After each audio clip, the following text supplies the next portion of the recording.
My curiosity about the Israeli approach to Syria now is that they've extended their buffer zone. At the same time, they've made the strategical strikes on specific facilities and locations. From the area of international military law I was reading, it comes under preemptive self-defense. Is that how you interpret it? But in your eyes as a military man, Israel is doing everything within the realms of what is reasonable under international humanitarian law. Israel is doing something the military would want to do. There are weapon systems in Syria. There are advanced weapon systems. You might not necessarily want bad people to have access to these weapon systems, especially if those bad people have a history of not liking Israel very. The other possibility is that Israel might have been doing these guys a favor. It gives them plausible deniability in the sense that no other nation or no other faction inside Syria could capture those jets and use them against the people.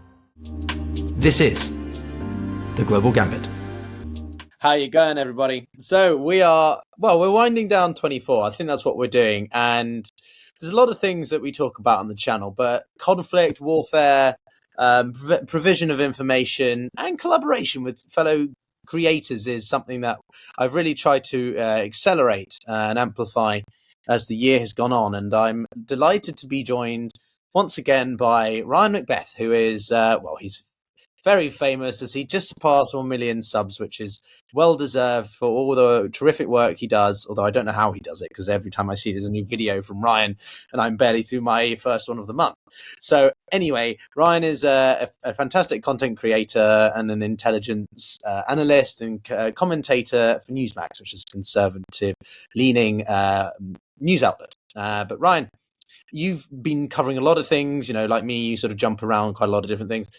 How would you, in this sort of first of two parts we're going to chat in, would you sort of summarize 2024 as a sort of person who covers and follows all the things that you do?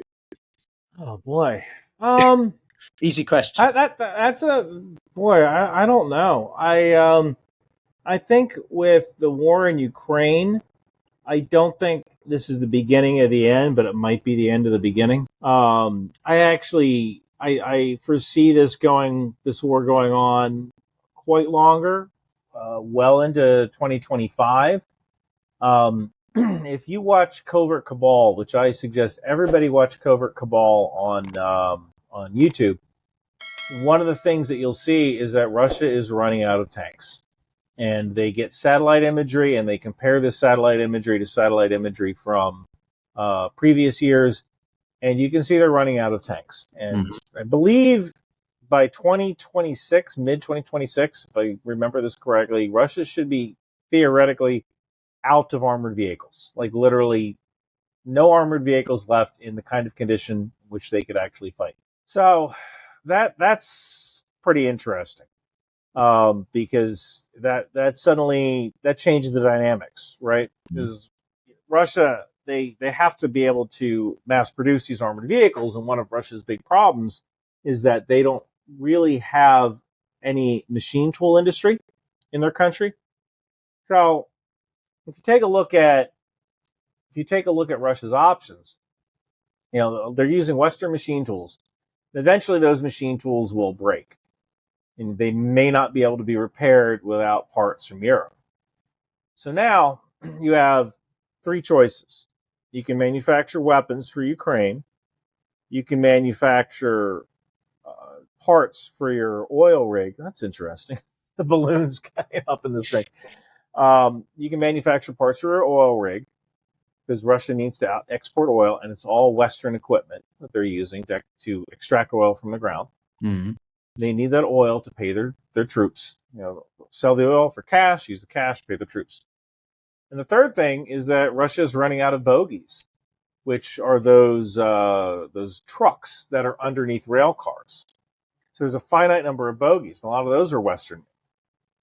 So you have this massive country that is slowly bleeding itself of the materiel that it needs to actually conduct the war. That doesn't mean the war will stop, but it'll make it a lot harder.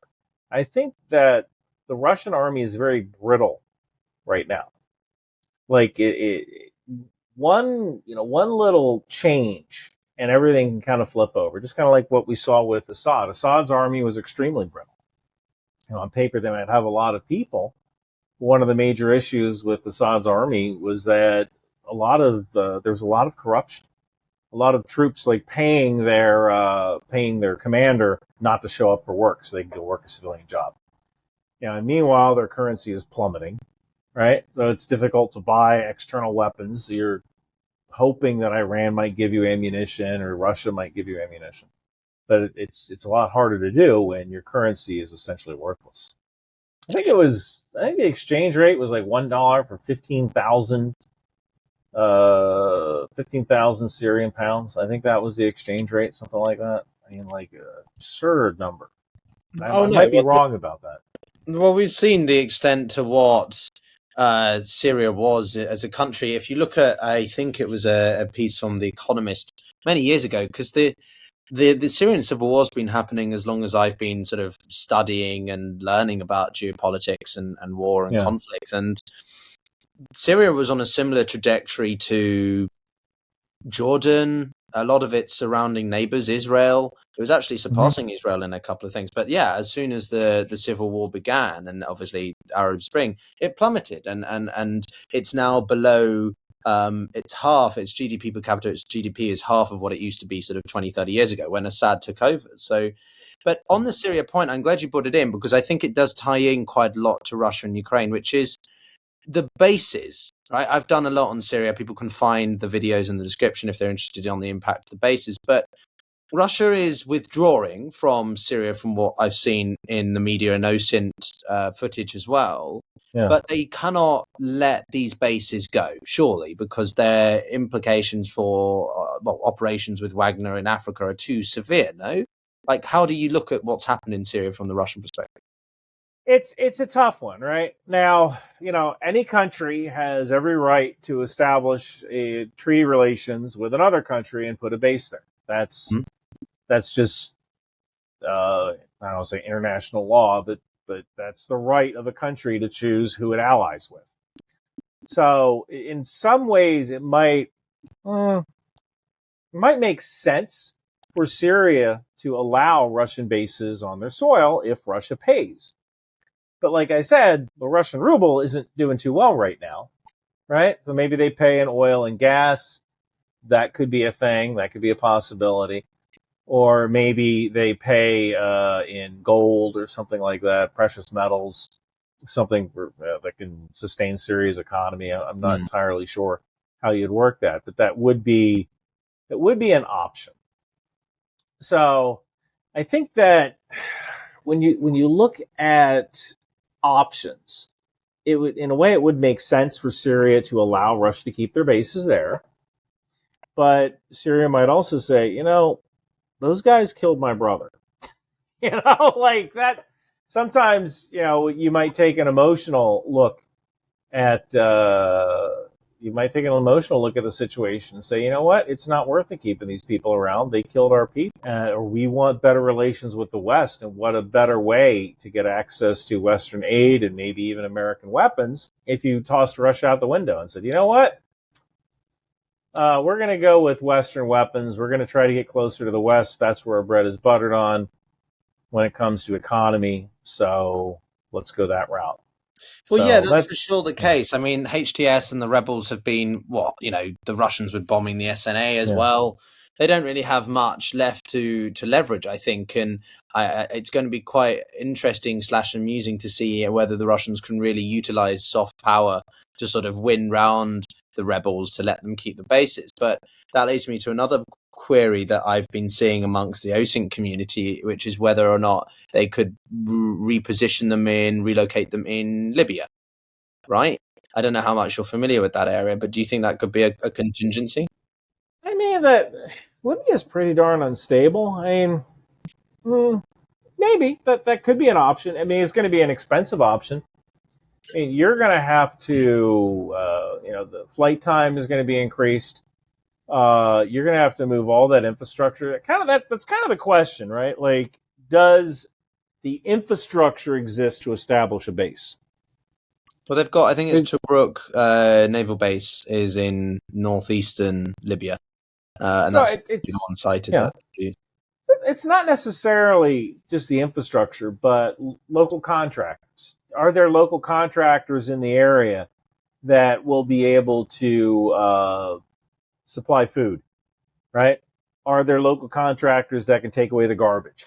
Are there local contractors that will come on post and do the electrical work and the plumbing and the carpentry? Which is usually stuff that armies don't tend to do. You occupy a base, you might have engineers build some buildings, but oftentimes you're building a huge base, you need local contractors to help out. And so the question is, does that infrastructure in Libya exist? And is that safe enough for Russia to use? That's kind of the question. No, it's a good point. I like the way you do bring it back down to the very, nitty gritties of it. Someone who needs to take out the garbage can. And also, just as a caveat, guys, I know Ryan likes to have a drink and a smoke, but this isn't just pure vodka. It is water. So, I would have a beer, but I'm too lazy and didn't go out and get any. But anyway, so Ryan, how do you think this plays into Ukraine then? In Russia's grand strategic visions and Putin's mindset, because it's whether or not you think it's the end of the world or not, it's a huge setback for the Kremlin, right? It's another headache that they didn't need. Well, I think that in some ways Russia might be happy that this is over, because now they can take those forces, and there weren't a lot of forces, maybe 4,000 people who were working in Syria. Mm-hmm. So that's roughly 3.5 days of casualties in Ukraine, right? So the troop numbers really don't make that much of a difference. It might be a little bit easier for them to service their jet fighters and things like that if they brought back their fighters from Syria. So that could be a thing. Like, let's bring the fighters back, and now we don't have to fly parts all the way out there. Have our maintainers fly all the way out there, so we can bring the jets back. Now we have more jets that are available for operations against Ukraine. So it could be a net loss for Ukraine in the sense that there will be more Russian assets available to bomb Ukraine. But I don't think that the amount of troops available really change all that much. Amount of troops and aircraft available. If you're getting hit with 200 missiles a day, is there really a difference between 200 and 210? Right. So that's kind of the other thing you have to think about. Like, this could be bad for Ukraine, but they're used to having bad things happen to them in the first place. But from an operational standpoint, sure. But isn't it a blow to Russia's ability to project power? Right? It is. Yeah. Yeah, it's definitely a blow to project power, mainly because they're losing those two bases, which is a refueling stop and a stop to refuel their boats on the Mediterranean.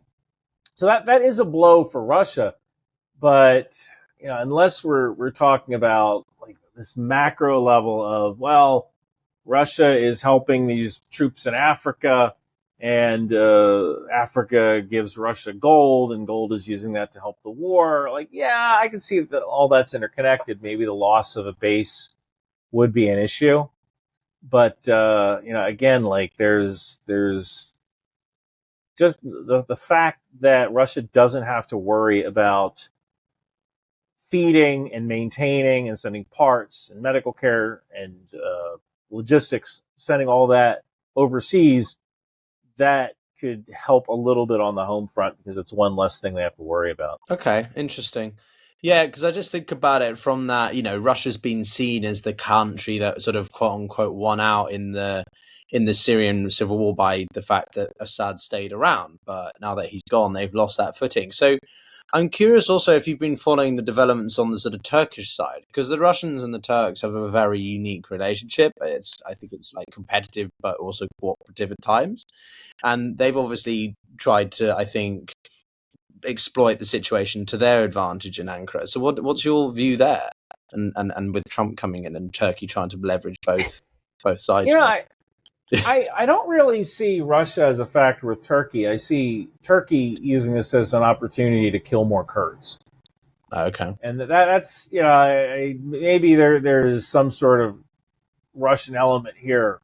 But I can see Turkey looking at, supposedly there's been some rumors that Turkey is building up on the border. They're ready to do an invasion of Syria.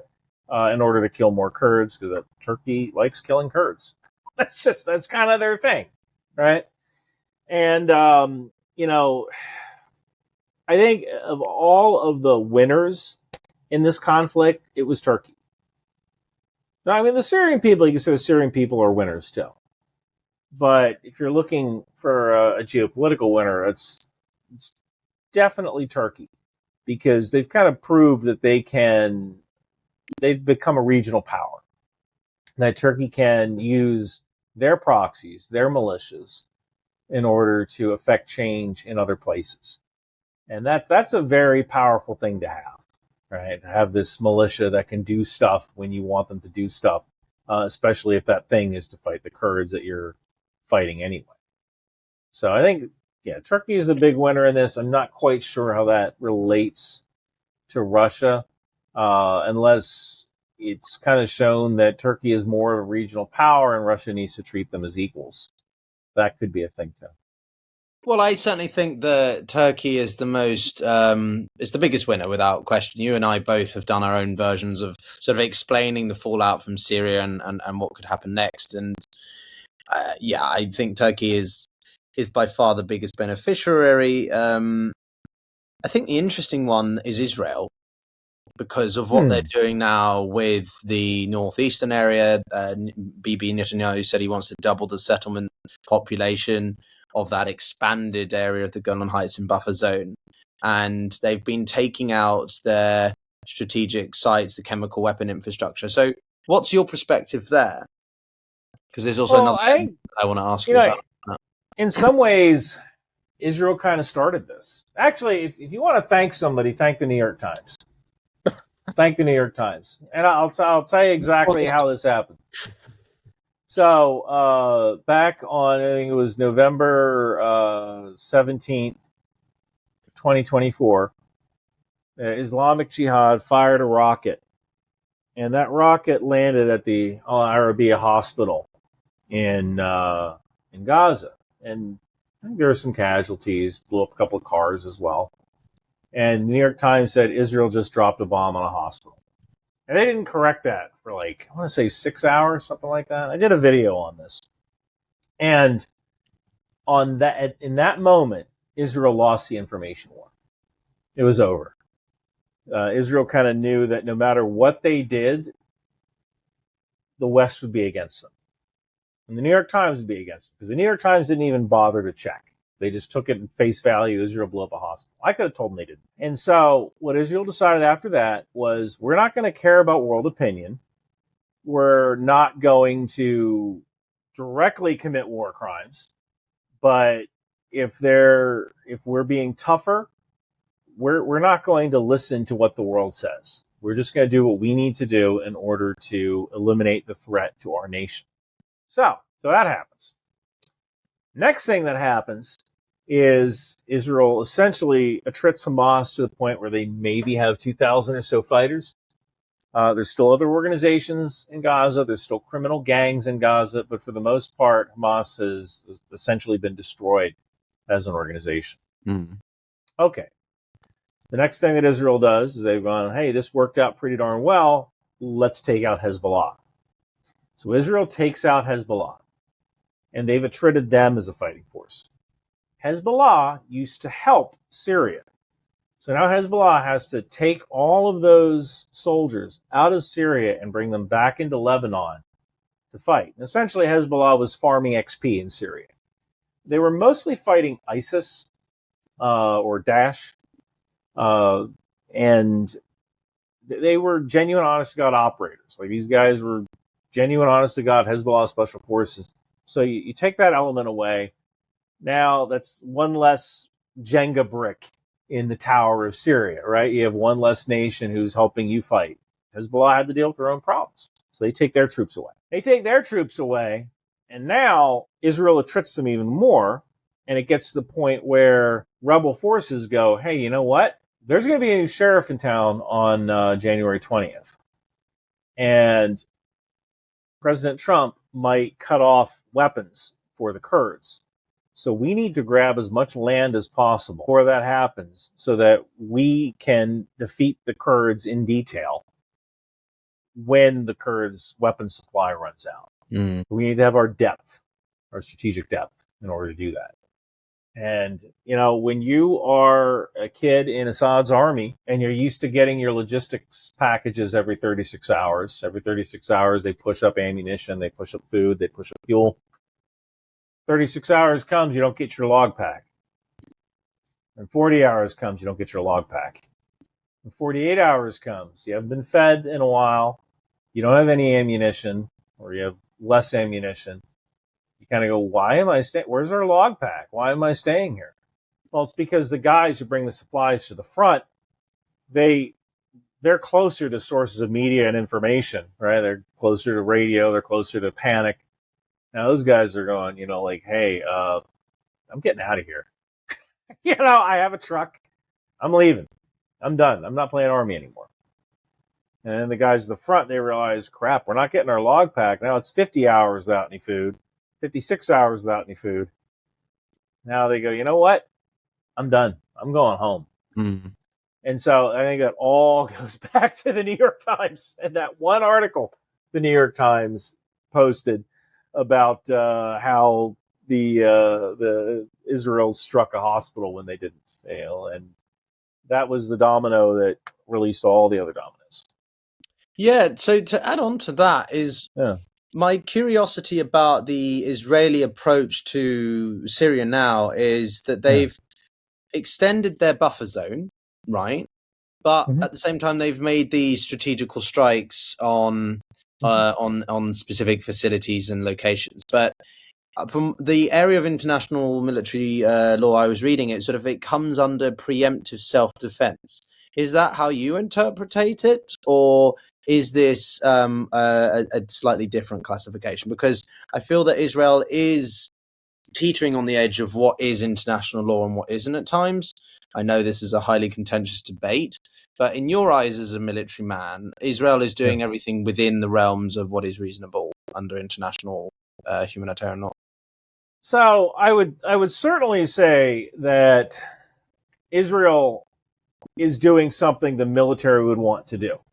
Right. There are weapon systems in Syria. There are advanced weapon systems. You might not necessarily want bad people to have access to these weapon systems, especially if those bad people have a history of not liking Israel very much.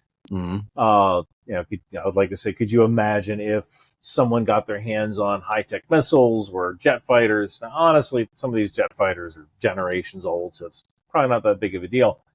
But Israel might have taken a look at that and said, you know what? This is our chance to eliminate the Syrian Air Force for good.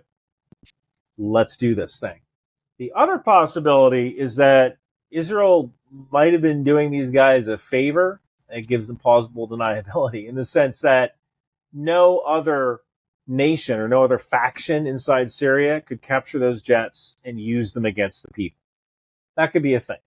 Things like gunboats, things like that could deliver supplies, or things like aircraft that could bomb people. We don't know how many of those aircraft were operational. It might take a little while to get them airworthy again. But it's certainly possible that Israel took a look at that and went, you know what? If we take out these aircraft now, nobody can use them, especially the people we don't want using them. Bad part is that technically that's Syria's property. Right? That's Syria's property. That could have been used by the next government to defend their country, right? Now, unfortunately, I am not a lawyer.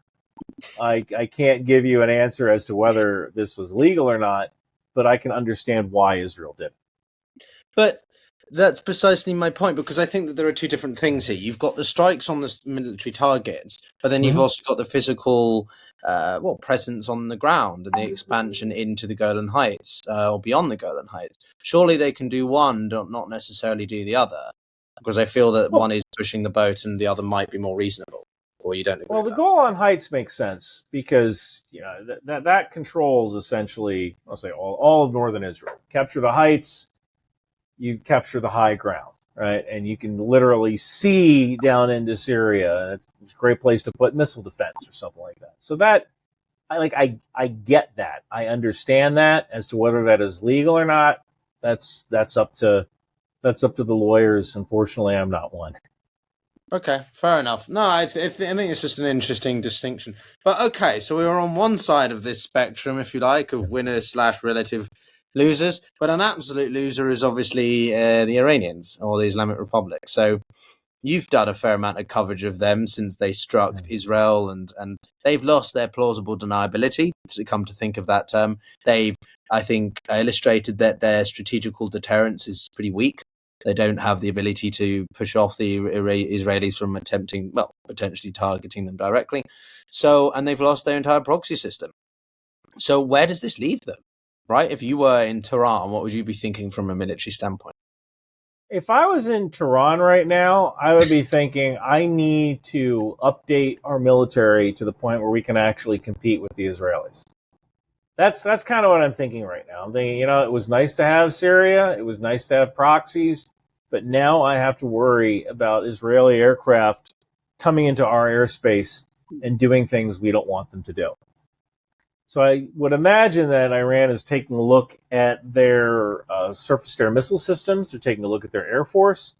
And they're going, all this money that we spent dealing with Hezbollah or helping Hamas, that maybe was money well spent at the time, but we need to worry about ourselves right now and our own capabilities. And in order to do that, what we need to do is we need to take care of our own Air Force. Okay, interesting. Because they don't have many assets really that are on comparable levels. I don't know much about their Navy, but I feel projection that pushes them towards a nuclear, to really try and get the nuclear warhead, no? So their Air Force is old. It's pretty darn old. They're mainly dealing with 1970s era equipment for the most part. Supposedly they are going to be getting some new equipment from Russia soon. I don't know the timeline on that. Russia might want to keep that equipment for their own use, but they might also be contractually obligated to the Iranians, and they might need the hard currency that Iran provides if they supply these weapon systems to them. So there's that. The other thing is Iran's Navy. It's not a blue water Navy. It's perfectly adequate for the Gulf. However, one of the things that they have a heck of a lot of speedboats. Like their specialty, the Iranian Navy, is strapping a surface-to-surface anti-ship missile on a speedboat, like 2 of them, right? And using those as fast attack boats. And that might seem kind of funny to us, but when it comes to area denial, it's pretty darn good, right? Because now you're dealing with maybe 60 speedboats instead of 1 frigate, right? Instead of 1 frigate that can launch 60 missiles, you're dealing with 60 speedboats that can launch 120 missiles. So Iran's Navy might be small, might be underpowered compared to the U.S. Navy, but they can still do a lot of damage under certain circumstances, and they can still perform area denial. Now, Iran's army, their air defenses, the IRGC, I believe, runs their aerospace forces, which are their missile forces. So they're kind of taking a look at their missile defenses and going, crap, this deal with Russia didn't work out all that well. We need to reevaluate what we're doing. And I'm sure they're very worried right now about the F-35, because the F-35 may or may not have been involved in the attack on Iran a couple of months ago. And I'm sure they're taking all of that data from any kind of SAM unit that survived, and they're going through that data trying to find some sort of gap in capabilities that they can exploit. Interesting. Yeah, I mean, their approach to naval, shall we say, forces are reflective, I think, of doing things on the cheap a little bit, like not necessarily investing in massively large assets, and sort of. Well, that's what they're good at, right? Yeah, but it's a good way, right? You've seen them used leverage by the Houthis, no? Look, Iran, they've become very good at developing alternate technologies in order to get around things like sanctions. They might not be able to build advanced jet fighters, but they can fund a militia that could perform a kinetic action that a jet fighter wouldn't be able to do, right? You could ask terrorists, hey, please attack Israel and destroy this one location. America would use a bomb, right? We have stealth bombers. We have cruise missiles. We have options. Iran can use their militia forces to perform similar effects for a lot less money. So, okay, to tie it back into Ukraine, because that's obviously another underlying theme throughout our conversation, is the Russian-Iranian relationship is pretty predicated on the ability for the Russians to get drone support from the Iranians.